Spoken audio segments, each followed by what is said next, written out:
About class 10 के science के blueprint को समझने वाले और बात करने वाले डिलीटेड पोर्शन के बारे में। तो 10th साइंस की बुक एनसीईआरटी की बुक है जिसमें 16 चैप्टर है और इस कारण से हर एक चैप्टर से क्या इंपॉर्टेंट रहेगा वो तो हम इस वीडियो में नहीं बता पाएंगे क्योंकि वीडियो काफी बड़ा हो जाएगा। अगर किसी चैप्टर के लिए जरूरत महसूस होती है कि उसमें इंपॉर्टेंट क्या चीज है उसके बारे में हम बात करें या किसी टॉपिक को अच्छे से डिस्कस करें तो कमेंट सेक्शन में बताना। अगर ज्यादा कमेंट होंगे तो हम उसके ऊपर बात करेंगे। अभी बात करें चैप्टर नंबर फर्स्ट से, तो फर्स्ट चैप्टर है हमारे पास केमिकल रिएक्शन एंड इक्वेशन। इसके अंदर 4 मार्क्स का एक क्वेश्चन आएगा और ऑब्जेक्टिव में एक 1 वर्ड का क्वेश्चन आएगा। सबसे अच्छी बात जो है वो ये है कि ऑब्जेक्टिव में हर चैप्टर में से किस टाइप का ऑब्जेक्टिव बनेगा ये भी क्लियर बताया गया है। इसका मतलब अपनी तैयारी को तुम और ज्यादा इजी बना सकते हो इसके थ्रू कि किसी भी चैप्टर से ऑब्जेक्टिव के लिए तैयारी कैसे करोगे। तो इसमें टाइप ऑफ केमिकल रिएक्शन ये एक इंपॉर्टेंट क्वेश्चन बनता है। इसके अलावा भी कुछ क्वेश्चंस बनते हैं तो टाइप ऑफ केमिकल रिएक्शन को देख लेना।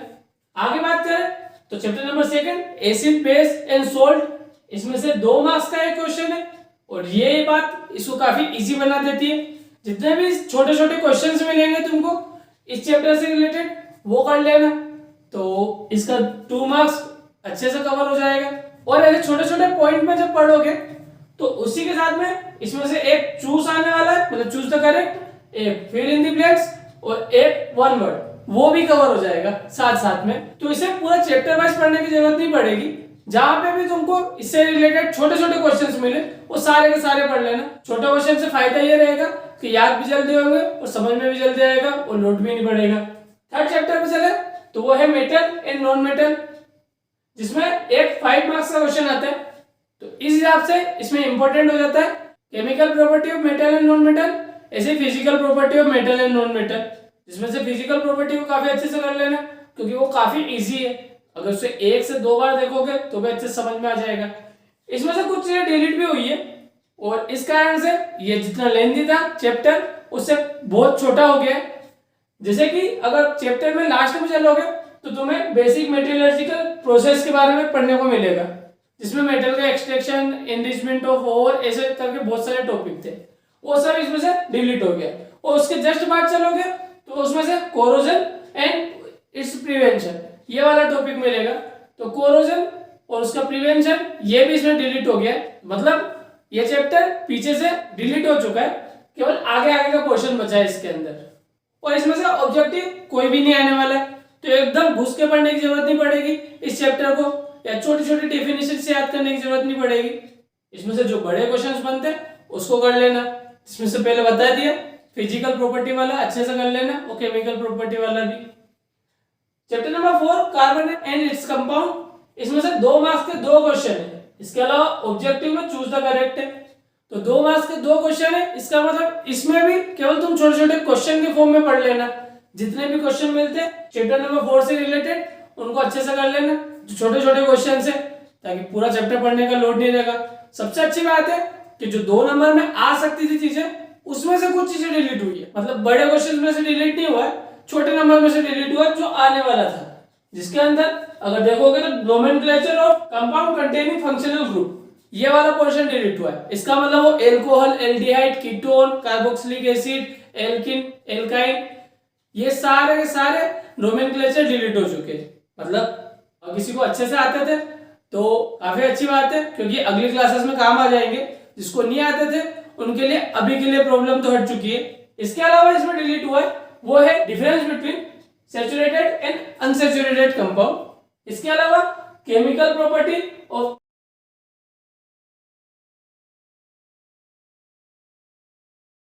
इथेनॉल एंड इथेनोइक एसिड भी डिलीट हुआ है। इसके अलावा सोप एंड डिटर्जेंट से रिलेटेड क्वेश्चंस डिलीट हुए। तो यहाँ पे भी पीछे का जो चैप्टर था वहां डिलीट हो चुका है, केवल आगे आगे का बचा है। तो टेट्रावैलेंसी जैसी डेफिनेशन और ऐसी काफी कुछ डेफिनेशन है, इनको अच्छे से कर लेना। तो ये 2 नंबर के क्वेश्चन में तुम्हारे काम आ जाएगी। Next chapter number 5 periodic classification of element, इसके अंदर एक 2 मार्क्स का क्वेश्चन है और 3 मार्क्स का क्वेश्चन है। इसके अलावा एक ऑब्जेक्टिव है चूज द करेक्ट।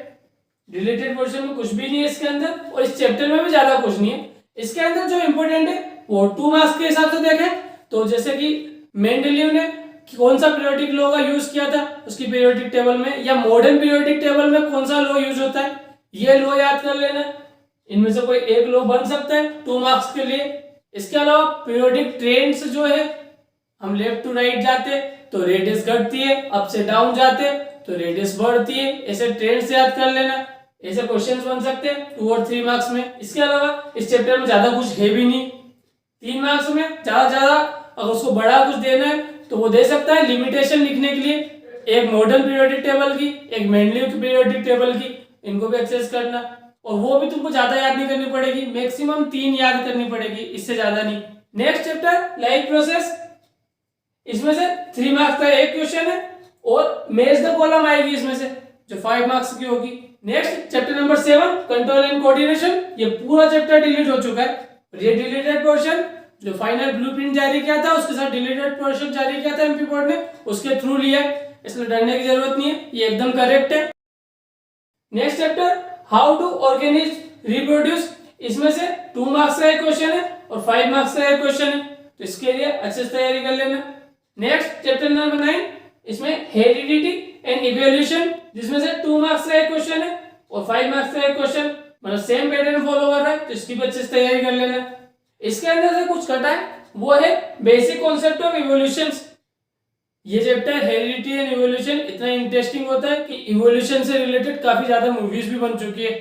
आगे बात करें अब फिजिक्स वाले क्वेश्चन पे आगे, तो लाइट रिफ्लेक्शन एंड रिफ्लेक्शन, इस वाले में 4 मार्क्स का एक क्वेश्चन आएगा। इसके अलावा ऑब्जेक्टिव की बात करें, एक फिल इन द ब्लैंक्स आएगा और एक 1 वर्ड का क्वेश्चन आएगा। और डिलीटेड क्वेश्चन की बात करें तो application of concave and convex mirror इसमें से डिलीट हो गया। और ये ज्यादा अच्छी बात नहीं है क्योंकि इसके एप्लीकेशन काफी ज्यादा सिंपल थे और वो मोस्टली पूछे भी जाते थे। अब इस बार वो डिलीट हो चुके, तो इस बार चांसेस है कि 4 नंबर के हिसाब से हो सकता है कि एक न्यूमेरिकल आ जाए।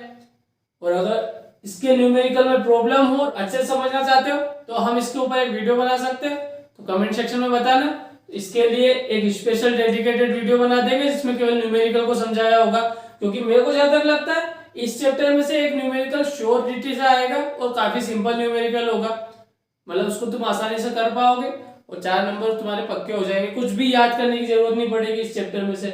नेक्स्ट की बात करें human eye and colourful word, इसमें 2 मार्क्स का एक क्वेश्चन है, 4 मार्क्स का एक क्वेश्चन है और ऑब्जेक्टिव कुछ भी नहीं है, पर रिलेटेड पोर्शन में ह्यूमन आई है और इस कारण से काफी कुछ याद करने से रिलेटेड था इसके अंदर, मतलब ह्यूमन आई का स्ट्रक्चर हुआ है उसके बारे में कुछ भी याद नहीं करना पड़ेगा, मतलब इससे रिलेटेड 4 नंबर में क्वेश्चन बन सकता था, वो डिलीट हो चुका है ह्यूमन आई से रिलेटेड। इसके अलावा एक क्वेश्चन जो 2 मार्क्स में बन सकता था वो था पावर ऑफ अकोमोडेशन से रिलेटेड, वो भी डिलीट हो चुका है। इसके अलावा एक और चीज डिलीट हुई है जो होनी नहीं चाहिए थी, क्योंकि उसमें से एक क्वेश्चन पक्का आता था जो कि था defect of vision and it's correction.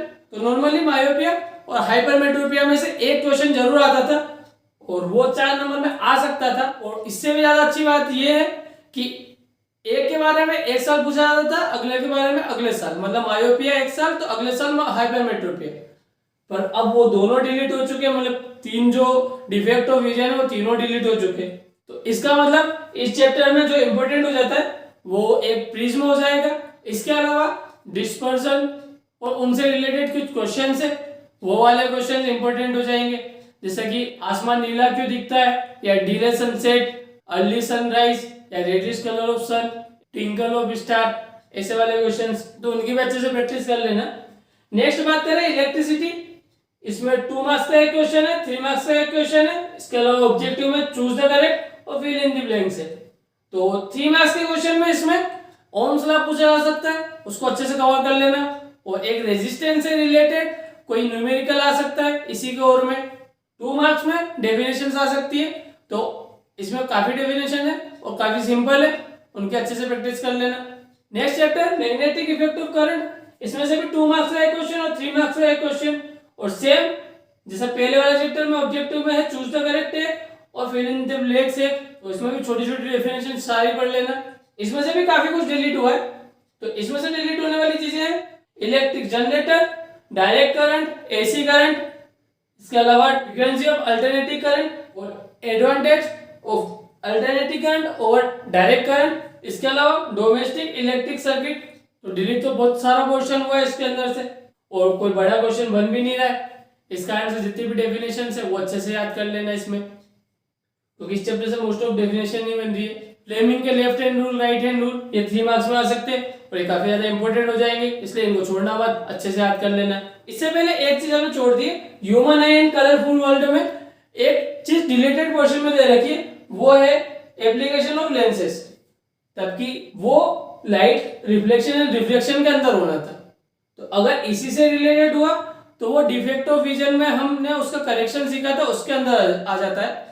But जहां तक चांस है ये चैप्टर नंबर 10 का होना चाहिए, मतलब चैप्टर नंबर 10 में जो हमने कॉनकेव और कॉन्वेक्स लेंस के यूज सीखे थे वो भी शायद तक डिलीटेड हो जाएगा, पर श्योरिटी से नहीं कह सकते।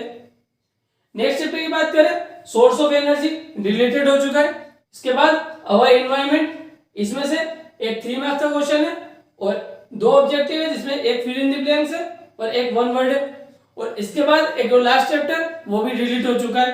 तो साइंस का पेपर काफी इजी आने वाला है और इस पैटर्न के बाद तो काफी ज्यादा समझ में आएगा कि क्या क्या चीजें छोड़नी है और क्या क्या चीजें पढ़नी है। तो जो भी 2 मार्क्स के क्वेश्चन कैरी करते हैं उसमें केवल शॉर्ट क्वेश्चन को ही पढ़ लेना, अगर तुम्हारे पास टाइम नहीं बचा हो तो। अगर तुम शुरू से अच्छी तैयारी करते आ रहे हो तो अपनी तैयारी जारी रखो, अच्छा रहेगा बाकी क्लासेस के लिए भी और 10th के रिजल्ट के लिए भी। श्योरिटी से तुम्हारे काफी अच्छे मार्क्स आएंगे, मतलब 80 का पेपर होना है तो लगभग 80 आ जाएंगे। और अभी तक अच्छी तैयारी नहीं हुई है तो फिर सारा चैप्टर पढ़ने की जरूरत नहीं है, जैसे कि बताया जिसमें से बड़े नंबर के क्वेश्चन आ रहे हैं 5 या 4 के, उसमें केवल बड़े क्वेश्चन की तैयारी करो, क्योंकि ऐसे चैप्टर्स में से एकदम छोटे क्वेश्चन से नहीं आ रहे मोस्ट ऑफ चैप्टर में से। और जिसमें कम मार्क्स के क्वेश्चन आ रहे हैं उसमें केवल डेफिनेशन से 2 मार्क्स या 3 मार्क्स के क्वेश्चन जो काफी छोटे क्वेश्चन है केवल उनको पढ़ लो, तो ऐसा लगेगा नहीं कि बहुत ज्यादा पढ़ना पड़ रहा है, वो चीजें समझ में भी आती जाएंगी।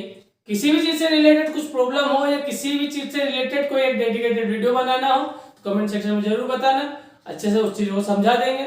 एग्जाम के लिए बेस्ट ऑफ लक, अपने आप पे विश्वास रखना और पढ़ाई करते रहना, अभी भी काफी टाइम है तुम्हारे पास। ओके।